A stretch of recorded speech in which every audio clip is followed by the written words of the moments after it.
Oshogbo still rolling. Action. Folake Gbohunmi change. Ooh. Wow. What's good? What's going on? What's happening, people? How y'all doing? I go by the name of Snatcha. And of course, I'm the one and only Vicky Lauye. And you guys can already see that we have a very fantastic episode for y'all today. Yes. We have amazing guests with us right here on the MeetTheSnatchas Podcast. Of course. I want them to do the honors and, of course, introduce themselves by themselves. Okay, so one to go. Hi everyone, my name is Give her a mic. Hi everyone, my name is Folake. Say please. Please. Oh yeah, what's your own name? Tell them. Folake Gbohunmi. Hey. Come on. Come on now, Folake Gbohunmi. So Heavy. yes, we have Folake and Folake Gbohunmi, GB for short. For those that will say, Gbohunmi, how do you pronounce that? GB is good. When will we start doing Uncle? Uncle. Okay, have you doing Uncle Because today? your love is on another level. So this one is Boropose. I buy 2 of the same thing because she likes taking my things. I mean, are you a husband or a wife if they don't take your stuff? Unfortunately, some people cannot wear I cannot wear some people's clothes. Yeah, but Okay, they can wear your yeah. But stuff. They can wear my own. You look like a brother. See cheating. All right. So, of course, you all know that we've been having the I Do series for the past few weeks, talking about different issues and different topics that people need to understand, relearn, especially before you say I do as a couple. And we've talked about different things. We've talked about deal breakers. We've talked about conflict resolution. We've talked about the sex talk. And of course, right here, right now, and we've talked about so many things over time, even before the I Do series. Yeah. We talked about having Dealing with hurt, losing a spouse, and of course going through a divorce. And today we have this amazing couple with us who have actually gone through similar situations like us, so that you guys will know, say now, not be only us day. We are many. And they're actually like us in so many ways. They're so cool, they're super cool, lots of fun and all of that. Yep. And we just want them to also come online with us today and share bits of their stories to encourage somebody else out there, because trust me, they've also gone through a lot of the things that we've talked about, and they can encourage and of course uplift somebody out there. Yeah, I want to say, Folake, I know your story was a bit in the news, because I know my late wife was like, oh my god, have you heard about it? And she told me the story, and I was like, oh wow, how you take me to know all these things? It's in the news. All right, okay, so, and if you can, in any way that you can, that's comfortable for you, for someone just said, oh, I've been living in Mars, I just have arrived Earth, and let me catch me up. Catch me up.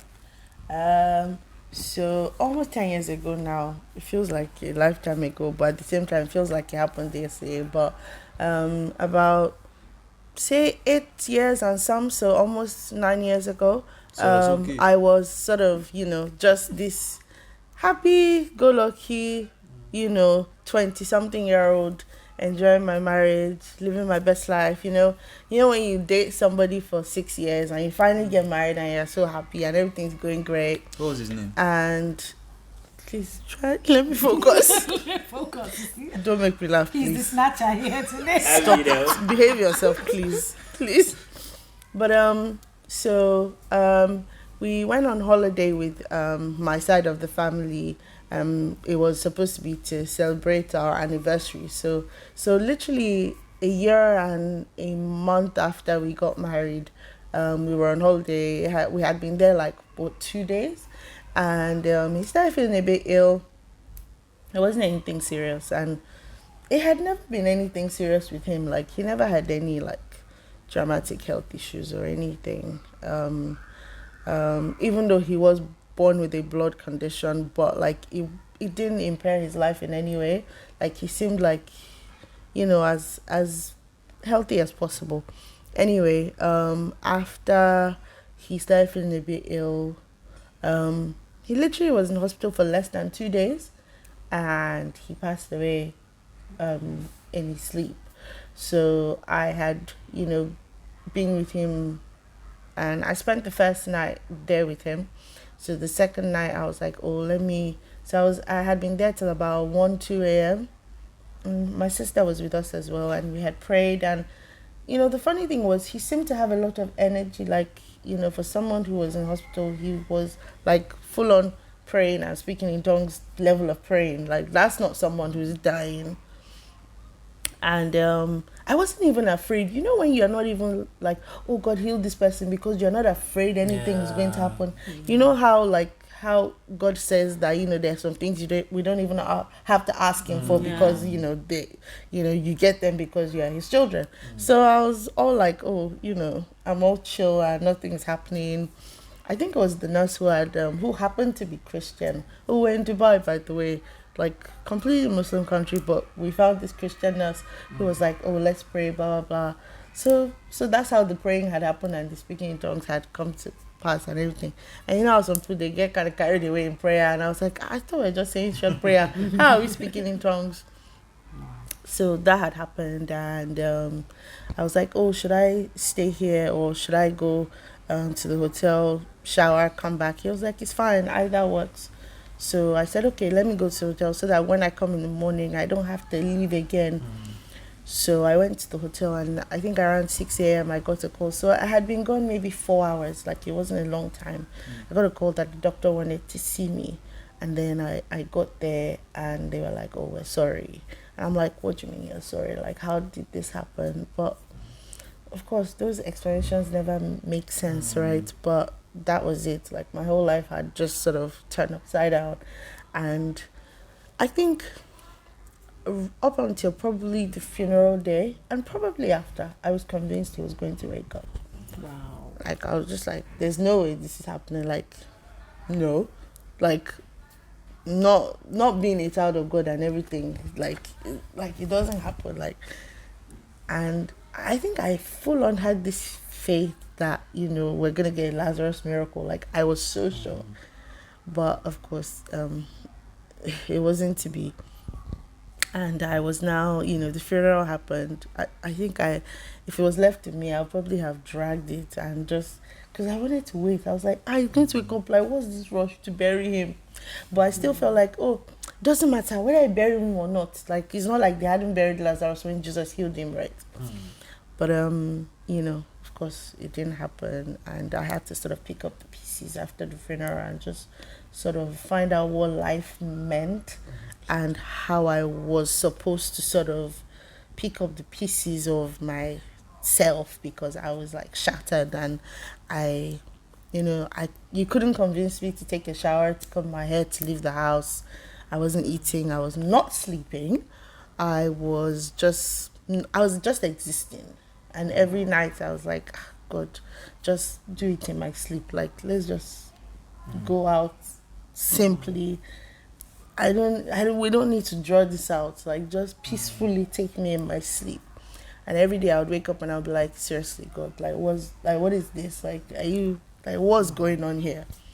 And I think the hardest thing was I had to find what life meant to me all over again. Like, I literally, when people say that they're starting from ground zero, I had to start from ground zero. Yeah, like ground zero. And obviously nobody talks about grief or depression or all those kind of things, and you feel like you don't have the resources you need, and you have to do these things by yourself. So I had to find help by myself. I had to start, asking certain people for certain things. I remember telling my pastor that, please, can I, because the only person I knew was Pastor Taiwo Odukoya, who had gone through the same thing. I was like, please, can you get me a meeting with Pastor Taiwo Odukoya? And God bless Pastor Taiwo Odukoya. He didn't know me from anywhere, but he actually somehow agreed to see me. Wow. And I remember sitting in his office and was like, look, you're too young. You have to find a way to pick up the pieces. I know it's hard. I know that you feel like, wow, this isn't happening, but you have to pick up the pieces. You must. But, I mean, bit by bit, I can't say that it was easy. And I think every day is still sort of a work in progress. But bit by bit, and thank God for the amazing people who surrounded me with, friends that I didn't have before, friends that, maybe had gone to school with me but hadn't talked to me in years. Everyone just sort of rallied around me and were, supportive. So yeah, that's how we got here. Oh, Wow. wow. So what I want to ask, because I know, apart from, of course, my husband right here and a couple of other friends that I know that had to find a way to, start over again, like to move on again, because and I still know some people out there who are still finding it very difficult. Even after 9, 10, 11 years, they're like, how do I move on from this amazing man, amazing woman that I was married to, and then be with somebody else? Like, oh, am I just supposed to forget him or her? Things like that. But you found GB. Won't people think I just snapped out of it? Won't people think I didn't love him at all? Yeah. People say things like that. He had to deal with that too. I remember even when we were trying to figure out where this was going, he was dealing with so much guilt. Like, how am I supposed to just move on and find this happiness? But you did it too. How did you know GB was one? How did you even allow him? How did you give him a chance? Because that's How did you even find him? How did you first of all decide that, okay, I'm ready for that? Yeah. Then, how did you people find each other? Did she allow me though? This is people ask me this thing all the time, and I'm like, it wasn't up to me. It wasn't my decision. It was a decision God had made for me. Like, so the first year was rough. It was so rough. Maybe that whole year I got combined maybe 10 days of sleep in that 365 days. Wow. It was tough. Like maybe 2 hours today, It's 30 still her minutes superpower, tomorrow. by the way. She can go days without sleep. And I Till can, now. because I tell people that grief alters your life. You're not the same person again. I'm not the same person. Yeah. Me that I could not live without sleep. I can now go through a whole night and sleep just 1 hour and be ready to go through the day. Wow. But this guy had joined our church, and I think after This that, guy meaning me. That's what I was going to say. this guy beside me. But like I so it's not like I said, oh, I want to date. As a matter of fact, I told my pastor, my friends, my parents, please, nobody should bring up dating or remarrying to me for 5 years. I don't want to hear it. It's not. Give yourself 5 years. It's not happening. Wow. I said, I'm not doing. Just leave me alone. And then, I remember after the first year, that's why I was going with that. I realized how lonely it was. And I was like, this is going to be harder than I thought. And there's a lot of stuff nobody talks about. Hold on. And I think this is one of the things that people don't talk about to people who have lost their spouses. The loneliness is... It's killing. It's different if you've never experienced, had the intimacy that comes with companionship. Yeah. But to go from that to living life the way you were as a single person, and the single life that you once had is no longer the same because everyone has moved on. Yeah. It's no longer the same community of single people. Norms have changed. Yeah. Like things that people used to do as single, the dating scene has changed. You are back there, you are a stranger in that world, you are a stranger in the world of married people. So you are just stuck And in everybody's limbo. looking at you with the, And they expect that you've recovered. They expect that you are fine. After the first 2-3 months of all the calling, nobody calls you again. Yes. Yeah. You're on your own. You have to find a way to be by yourself. And I was like, what is this? Like, how is this supposed to work? What am I supposed to do? And then, nobody talks about how hard it is to sleep. Nobody talks about how hard it is to sleep. Nobody talks about, the loneliness. Nobody talks about, and I think, different people have different realities. And I always tell people, you can't judge someone until you've walked a mile in their shoes. Yeah. And, I think... I had some extra difficulties, being Christian because I had to be celibate again. And I'm just like, sorry, what? And that thing about not judging someone until you walk a mile in their shoes.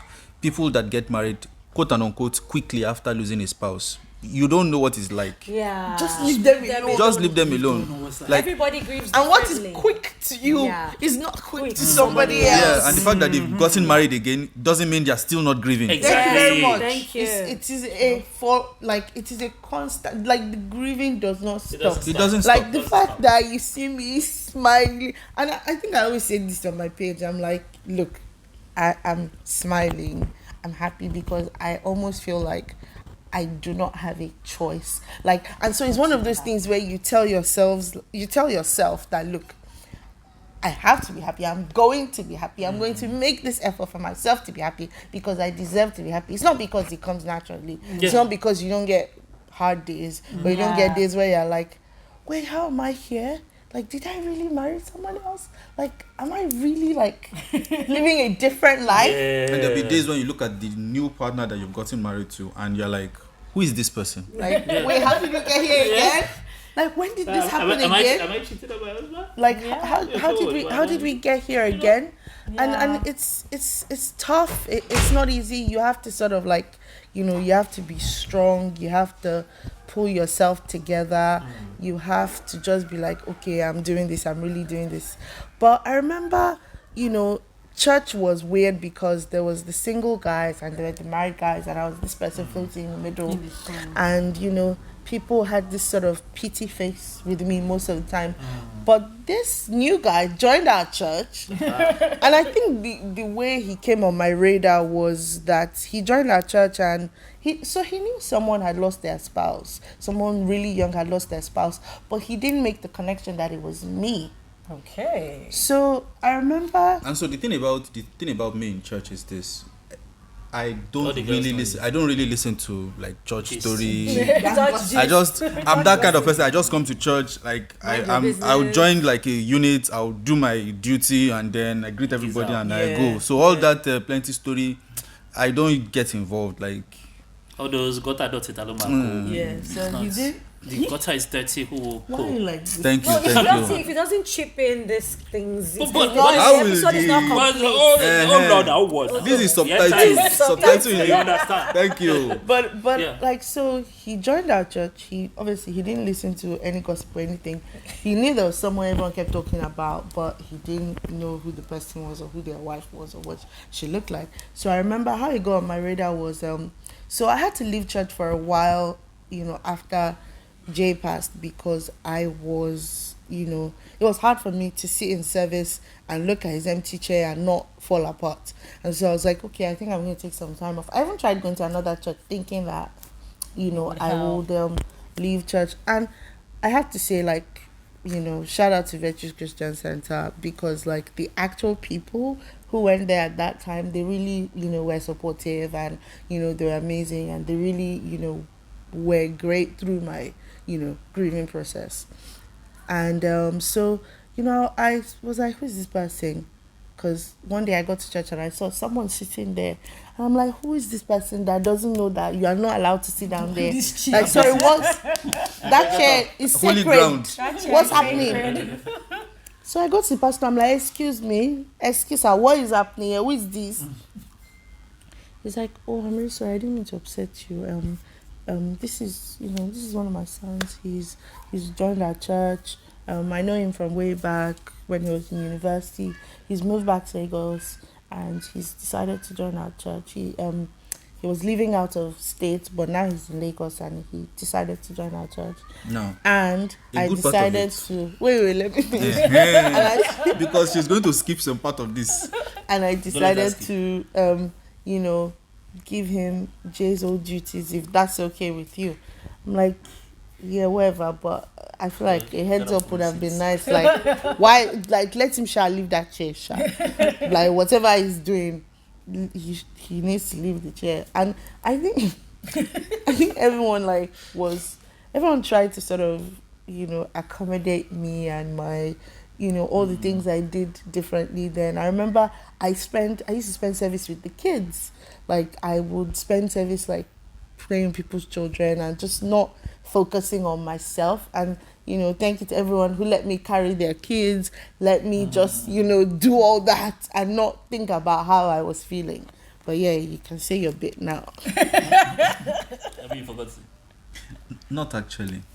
And so I think the part that struck me was how perfect the plan of God can be for us, even when we are going through times that look like God definitely doesn't know about this. So just a minute. For when we said, I'll let you finish. But when we said our story and we tell people about how it was just God, sometimes we get to the but listen to their story. How intentional God is. Yeah. I mean that's the thing. God is intentional. God is intentional, and God has a plan for everyone. And you know that scripture that says everything works together for good. Yeah. You know, for everyone that loves God, that is called according to God's purpose. Yeah. And I had been asking God about who I was going to get married to, and God had given me a list of things. We had been talking, and I had a list of things. Please move this microphone closer. Please. No, this part of the gist is very yours. So I was one of those Christian brothers that used to have lists that God, what does she look like? So there was the part that has to do with what she looks like, what she talks like, what her presence feels like, what she wears, her emotional experiences. I had a list. There were about, I think, like 89 items. I just kept writing and writing. And you know, when you are single, what does a single guy think about? He's dating. And I think I was concerned about finding someone who was God's plan for me. And I realized that if it wasn't that person, it wasn't worth going into. And so all through the time that she was married, I was single, and I was seeing people, and I was like, this is not it. I'm not going to do. So for years, I was just single. Wow. And all through the time she was married, God had told me what the person I was going to be like, what I was going to marry, who she would be like. And I didn't know who it was. But everyone I compared that list to, it just wasn't it. And so I would be friends. I would get to know you a little. I can't even bother dating you because this is not it. Wow. This is not. It doesn't feel like what God said. And I think a big part of that list was that the person who I was going to get married to would have gone through a deep sense of, an experience of loss. Wow. And this was before. And this was even before you. This was before I met her. This was while before. Oh, I saw this list, by the way. It was dated. I was married at the time. Like, I definitely checked the dates. Wow. Because he writes stuff and puts dates on them. Wow. So if he didn't tell me, like if he didn't show me the list eventually, and I didn't see the date, I would have said, making it up. Yeah, and wow. I think another thing that comes out of it is it's important to write the things God tells you. Write the vision, make it plain. It's important to put a date there. Yes. Because our spiritual walk with God can be empirical. It can be scientific. It doesn't have to be all it doesn't have to be all, I can't explain it. I can't explain it. Is explainable. There is something logical about the spirit. There are rules in the realm of the spirit, the same way there are rules in the realm of the physical. Wow. And so when the way God deals with us, there can be a pattern to it. There is something that you can discern out of it. And so I was able to, by God's grace, discern who it was and not be in any relationship prior to that time. Wow. And so you waited for her. And I know how I left where I was is another story, because God had told me that He was making a place for me with the person I was going to get married to, and that there is a job with the government that was going to come to me where I was, and that when that job came to me, that would be my sign to leave. Oh wow. And so the job was with the deputy governor's office, and they're taking all my documents. I just remembered what God told me. I told my pastor then, because I was serving as a pastor. And so I told my pastor that this is what God told me, this is what I need to do. That week, packed the few clothes I could pack. I left the rest, every other thing I left it. Wow. I just came to Lagos. And that was how I left Lagos. And that was how I left and came to Lagos. And wow. I think within 3 months I had met Folake. Wow. Because I got to Lagos in December. January, February, I joined the church. And by March, I'd met Folake. And what was the first thing you said to her? Folake, give me love. Because of you, I could go to church. It was heaven. Do you know what's funny? You know what is funny about what you are saying? That was the song that we played at our wedding. Are you serious? Okay, And then I would be wondering, why am I sending a message to this girl? This girl will not open my message till after 3 days. You be calling her, she won't reply. I'm like, what Kitty me? So I what think, are you I feeling think at like? this point, it's important to state that at no point did he say, I want to date you. He never came at me with, oh, I like you, I want to date you. And I think that was really important, because if he said that, thirsty. I would have cut him off straight up. Because, you know, I think the one person who had the boldness to have that conversation with me, it didn't go very well. I was like, wait, I don't get. Are you joking? Like, are you like me and you, like, as per relationship? Like, are you okay? But you know, one thing that I just like from your story is the fact that, especially GB, you were obedient. You were also alert. You kept an open mind with God, which also reminds me of even my own story. Even though mine is kind of slightly different in the sense that I was coming from a divorce, but I also had a list. I actually also had a list. I just didn't write it down, but I knew my list. I knew what I told God, the next level I wanted. I said, God, what do you want me to serve next? But God, you know, now this kind guy, like this, that I've known through my experiences over the years. It's true. I told God, I know the kind of man or person, the character traits and all of that works for me. So I said, God, I've actually dated people like that before. I made mistakes there and I was immature and all of that. And I said, God, see, if you still have any of these, your sons left, yeah, please, God. Check your cupboard. I said, God, please let me check. If you still have Check one of them, yes. I said, God, if you have one of them left, I promise this time around I will get it right. And honestly, he came and he actually checked all the boxes. Yes. He did. My entire list, nothing missing. What they do? And you see, it's important to say this. It's important to say this. Know? But I want to say something. Yes. But what God saw, it was not just about our list. It was about our hearts. Yeah. The sincerity of our hearts. Because God will check. Because God too, see, that person, that man, that woman is also somebody's son, somebody's daughter. And God doesn't want you to also mess up somebody else out there. So God is like, if I give you this son, if I give you this daughter of mine, will you take care of him? Will you do it? But so this time around, God saw your heart. God saw my heart. God saw their hearts too, where they were and what they needed. And God was also looking for who would fit in to actually, because of also what he knew we were all going to achieve as couples. Because we have Meet the Snatchas, you also have your podcast, you also have things you do together as a team that God had to bring you two together to achieve. Because God always looks at the end game. That's what he looks at. It's beyond everything else. He's like, I know what I want to achieve with these sons and daughters of mine. One of my favorite passages is he places the lonely in families. So God set the lonely in families, and he brings us together for a purpose. And once we are like, look, interrupt us, do whatever you want to do. Once we cooperate with him. No, that interrupt us. That's actually what I told God. I actually got to a stage in my life. I said, God, see, if it is you, I will go.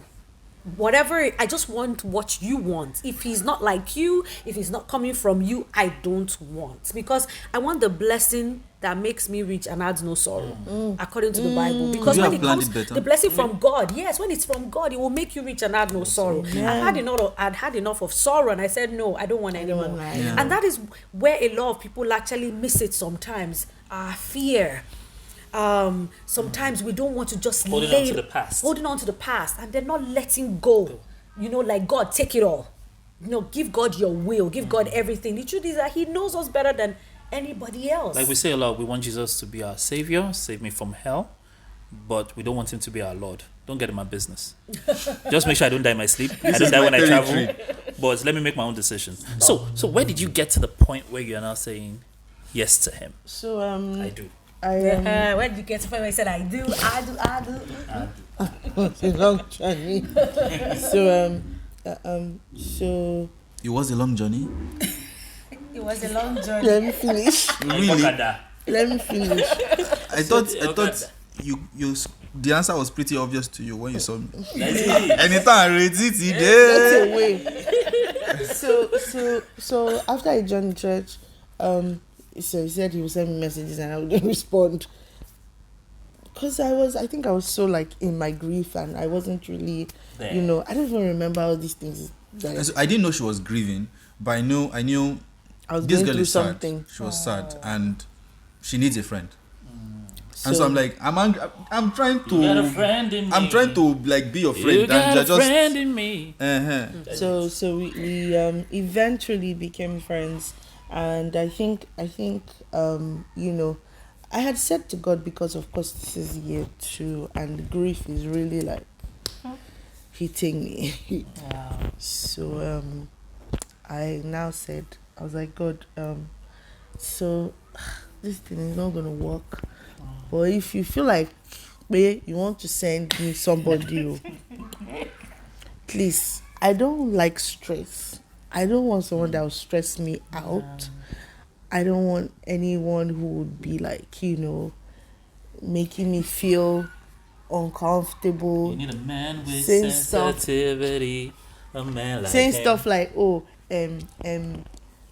need to lose weight, or I was like, I don't want to be having this kind of ridiculous conversations with a grown adult. I want somebody who would be sensitive, kind, who would love God, love you. I also said to God, I was like, God, I don't want someone who would, it hasn't been easy by myself being celibate. I don't want somebody who's going to come and ruin that. I don't want somebody who is going to now try and tell me about why, I need to throw my celibacy in the bin. I made a list, but not made a list, and I didn't write it down. But because of course I'm still like, God, are you seriously not going to send back the original husband, like for real? So this conversation was like, okay, if this is what you want to do, but just know that this is not what I would like. But one thing I said to God every day was, God, this pain is too much, take it away. Every day, every waking second. I went through a whole phase of being upset with God, angry with God, not being able to, God and I were not where we used to be. And it took a while to get back to, praying. But I always said, God, this pain is too much, take it away from me. And one of the first realizations I had that he was, God's manifestation of his love for me was when he, obviously one of the first things you hear when you meet somebody is their name, right? But it doesn't click immediately. Yeah. But I came to the realization that all the times that I cried and I said, God, take this pain away, he heard me. God heard you. He heard me It's clearly. Gbohunmi, which means hear my voice. Yeah, he actually. Now, Folake Gbohunmi, God God heard voice. me. And he actually heard me all the times that I cried and I said, look, take this away, I can't do this. And he sent this guy. And we definitely didn't start out conventionally, and this is another thing, like being able to be patient with God and not being like, I want what I want and I want it now. Yes. Because if he was, I want what I want and I want it now, because he wanted a wife, but I was still just like, can we start with friends? And if he was like, I want a wife and I want it now, he probably would have lost out, because we had to start out being friends, because in my mind I was still married. As a matter of fact, for the first long time of our relationship, I was still wearing my ring. Wow. Yeah, I don't advise it. I do not advise it. I'm not saying go and be doing that, but I'm just saying where I was. Like, I was not. I really wasn't ready to be somebody else's, and it had to be like a gradual journey. And we started with this solid friendship, and we could talk about anything and everything. If I was having a bad day, I could call him and we would talk. And there was never any pressure to be like, oh, I've been toasting you. You're not giving me a reply. You're not giving me a reply. Touch you, my baby. I say I like you. Let's do this thing. There was none of that. Oh. Like, we were just solid friends for a very long time.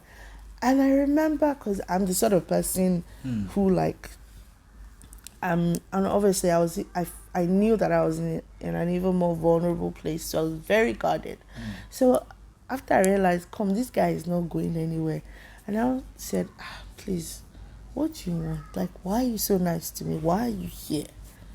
And I remember him saying, I don't want anything. Like, I can't possibly want anything from you. Like, what can I possibly ask you for? Like, you have your plate full. Like, I'm not, he's like, no, I'm not trying to, like, ask you for anything. And in fairness to him, I think he had not come to the realization that Omo gets me.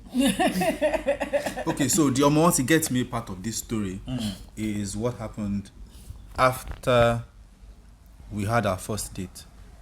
Which we didn't realize was a date. We didn't realize it was a date. So, it was this place in Jerry, Goodies. Okay. Yeah. So, she came to pick me up from there, and we went to her office to sit and just talk. And so we just sat down, and we just talked, and then we went to buy food, and then came back and continued talking for hours. And then I got home, like, it didn't. By the way, we spent the whole day together, like 12 hours, 9 to 9. Wow. 9 to 9. Wow. And we were just talking. Literally Just talking. Yeah, No it's funny possible. business. No it's, funny it's business. possible to go on a date with someone, and I think that was a big thing for me. That really got me. And I think it was after that long 9-hour, unintended date that I was like, wait, why are you here? Like, what's happening? What are you, like, what's going? And I was like, nothing. Like, I'm just being a good friend. I just want to be a good friend to you. Like, wow. I just want to carry some of that burden. And I was like, okay, thank you. And I remember him giving me this hug that just felt like, it just felt like the most comforting but innocent hug ever. Oh, very, very comforting hug. like very non-sexual, very non-inappropriate, like no groping, none of that funny business. Just a very long, friendly hug that was very comforting. And I think it was when he got home, I was smiling like a sheep. Okay, so it wasn't that day. It wasn't that day. It was like some 2-3 days after, and I was like, Kilo Shiba boy, me come down. Why are you happy? And then it didn't clock that it was her until the next time we saw. The butterfly stirred up again. And so I was like, okay, Wow, and like they say, the rest is history.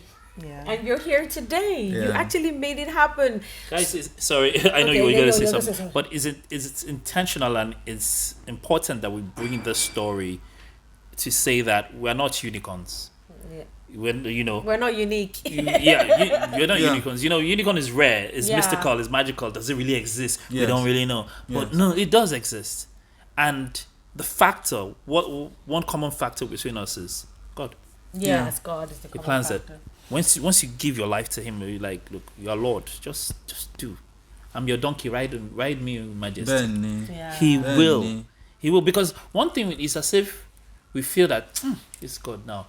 If I give Him, He will do so, because it's as if we think that He doesn't like us.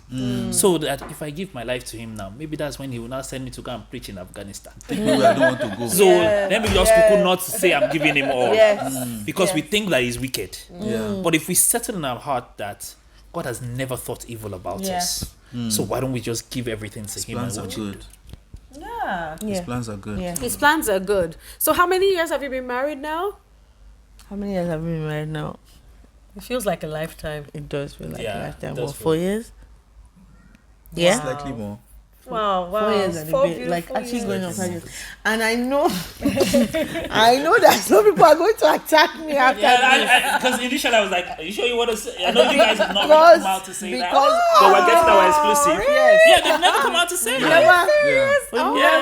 Even the unveiling, you know how long it took for his unveiling? Yes, it took a while. Because you were trying to just take Was your there time. a reason? So, for me, like, and I think something we haven't said is the whole time we're dating, it was like the biggest secret. Like, it was very hush-hush. Like, just like my sister and some very close friends knew that we were dating. It was very low-key, very hush-hush. And I think when Jay died, I hated the fact that it was all over the internet and I didn't even have time to like sort of react to everything that was happening, and having to people finding out on Linda Ikeji, and it was like, I feel like some things are, I get that it's news to some people, but it's someone's life, and it's not very nice to like it was barely 3 days. Like I was not even like, I was still like, oh no, he's going to wake up, and then my phone is buzzing, and my friends are like, this is a lie, right? This isn't true. Wow. Please, if someone loses their spouse, do not ask the surviving spouse, is it true? Please. Tell me it's not true. Please. Like, I mean, I get that most of those people meant well. Yeah. That is. But it was a lot. It was a lot coming at me at the same time. And, dealing with all that and not wanting to be like in the blogs, wanting to end, I didn't want to end up on Insta blog. I didn't want my business out there.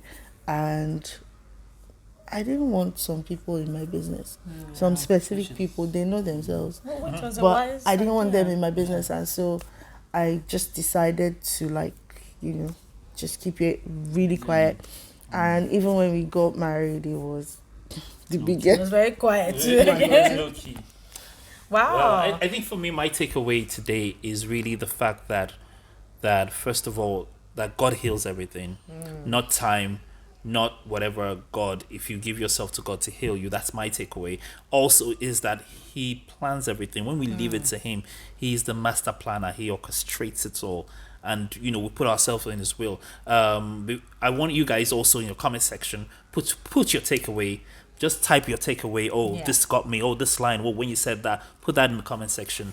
And you want to round off? Yeah, so for me, what I also wanted to ask was, we still, like, recently, we also been talking about different things in our I Do series. And one of the last major topics we talked about was conflict resolution.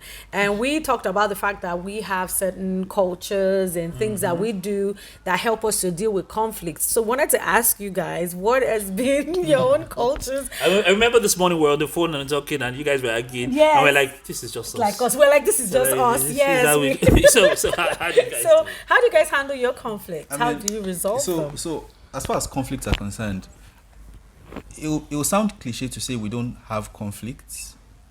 On the important things, I'm unnecessary. Like, she can take a decision for the two of us and I will be in agreement. I can take a decision for the two of us and she'll be in agreement. Like, on the important things, we align. No. But on things like What do we eat? the unimportant things, really. So much clutter. Like, my husband tries to throw away like the plastic bowls that he knows that we both need to store food in the refrigerator. So why do women like to store plastic? He please? feels like it's instinctive. Like, they don't think about it. They're just like, we're keeping it. We're washing it. Maybe there's something I say to her. I'll say to Yoruba, yo wulo. Never were if you go use food. That's why Christmas load the plenty. She'll see this. This maybe we bought juice or smoothie. Let me rinse this. You're supposed to recycle. Recycle, baby. Not put in recycle. Yeah, not keep. Reuse. And you open the bowl that used to have ice cream. But you know what I even recycle for? Yes. I recycle for when we now make our homemade smoothies. Yes. So that then we use the same bottles in the fridge. Yes, but not fizzy bottle. That we feel after the fizzy sometimes bottle. you know fizzy bottle is 1 liter now. It's Yes, big. It will take yes. more smoothie. Yes. It will take more. Don't mind them. And then soap container that looks nice. I like the cover. Nice. That's your business. That's Like, we can have space. Like, I have soap container. Don't you use those things? Yeah. I'm not the one using it. But we use them for some important things to either mix black soap, Yeah. to mix some Thank you things. very much. So how do you Mix. resolve How do you conflict? resolve your conflict? Please, who is the offender? Just for the whole world, let everybody know. Who is the offender? Proud, loud and proud. 9 out of 10 times, who is the offender, please? Just let everybody know. Ọpọlọ lórí aya now. So that's why you should be the offender.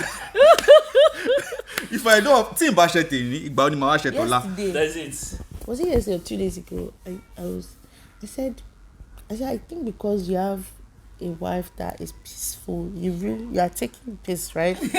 And it's like, what are you threatening me? What are you trying to say? That are you not supposed to be peaceful? I'm like, maybe if I was like those people that will beef you for 3 days and not talk to you, maybe you will not be behaving like this. Because I'm so quick to forgive you, you are so quick to offend me again. Like, why? For which we thank the Lord. That's what love is about. But I think I mean, for me, something that I tried to do was what I tried to do is if you know if things are getting heated, I just take a walk, and Or tells me to take a walk. yeah, and I'm like, you know what? Can you just come and Remove give me yourself some from this space? situation. Like, just leave me alone. Can you, Like, can you leave me alone? it doesn't come out nicely sometimes. Like, can you get out? I have a very famous saying. I can't do this right now. It's not like I can do it tomorrow or 3 hours after. It just means I do not want to do this. Please just leave me alone. But instead of yelling back and forth and name calling and and just like and something else that we never do as well, no matter what is regardless of who is wrong, we apologize. And doesn't matter who does it first, but we both have to apologize. So if I'm saying sorry to you, you have to say sorry to me, whether or not you offended me. Yeah. And you have to mean it. Yeah, you have to mean it. Yeah. And one of the one thing she hasn't spoken about is how we are quick to hug it out. Yeah. And some people who have seen us do this, they'll be like, are you people not covering up that disagreement or this thing? Like, how has this hug, how has it sorted it out? That's the end That's of just it. the way we are too. Like, That's the way we are. Sometimes you need to lower the emotional temperature of Yes, the exactly. that's what it is. and that hug just Reduce the interrupts volume. that trend, and you people just calm down, and it's no longer heated, and sometimes you forget about it. And that's the thing, some conflicts are just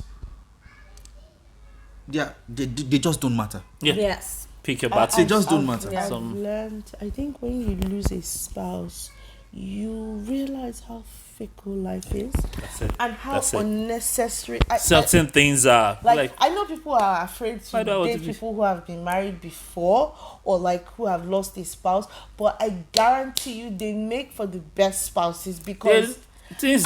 like half of the fights. And why I say that he's the offending party is that I feel like the fight is so unnecessary. Like, you do realize that you could just go to sleep and not wake up. I'm not going to spend the time I have with you. Like, how do I know that? Why are you putting me out to be the goat in this Don't worry, relationship? we know. No, she's just trying to say that generally that's how she That's how thinks. you are. I'm saying this is how I process. Me, she would have- Yeah.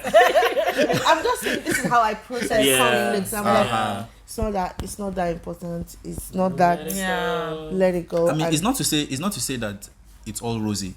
I mean, and that, I still you know, get offended and and I get angry. And but- that getting married to someone who has lost a spouse is not difficult, oh, it's hard. because and like she said, it's not something that she would recommend, but for the longest time in our relationship, she was wearing her wedding ring.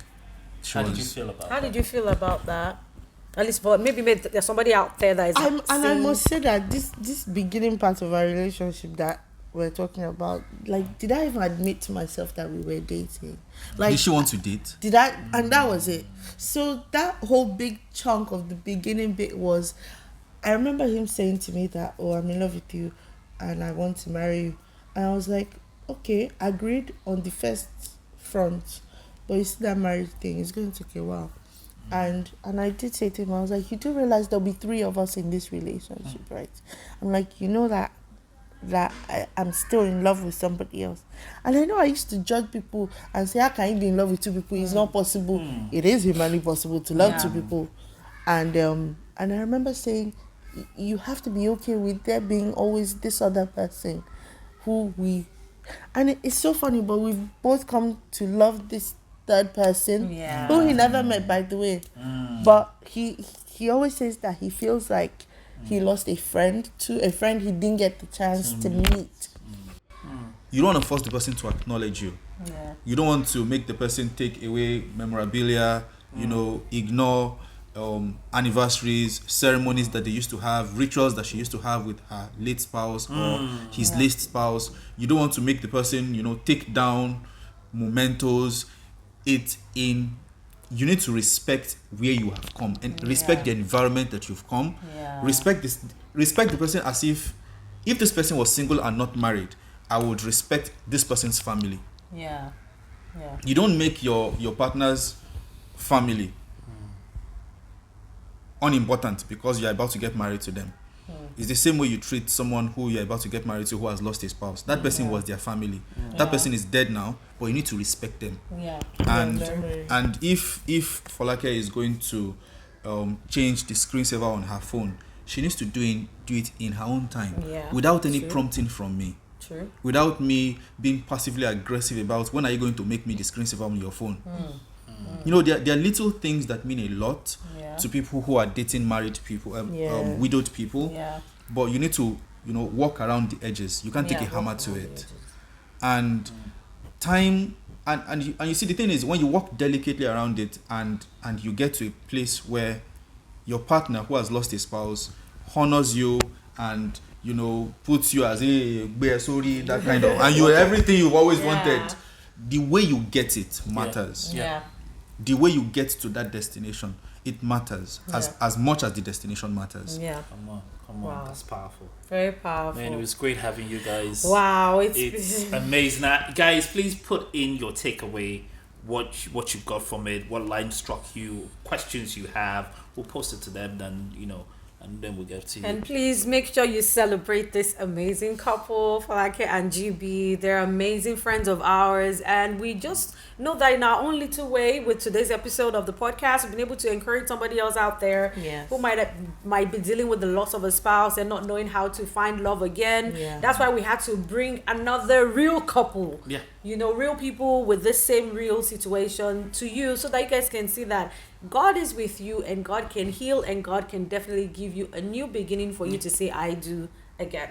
I'm sure you guys had a great time with us on today's episode. Thank you so much, Folake. Thank you so much, GB. This location, Thank you for having us. We came to have a nice time with this amazing couple. Yes. And that's why we're shooting in here. Yes. Thank you so much. So beautiful Thank you for having location. Us. Thank you. So guys, make sure you keep following us. Subscribe. Meet the Snatchas on YouTube, on Spotify, of course, Apple Music. We are there. You can listen to everything. Follow us on Instagram. And of course, they can also follow you on Instagram too. She's actually a lawyer. Is it lawyer? Be barrister. I don't know if people say barista lawyer. Barista lawyer, by the way. Where did we find them? So guys, we'll catch you on another exciting episode of the Meet the Snatchas podcast. Thank you so much for hanging out with us. We love you guys. Regretfully, they tell us, but firmly they compel us to say goodbye to you. To say goodbye.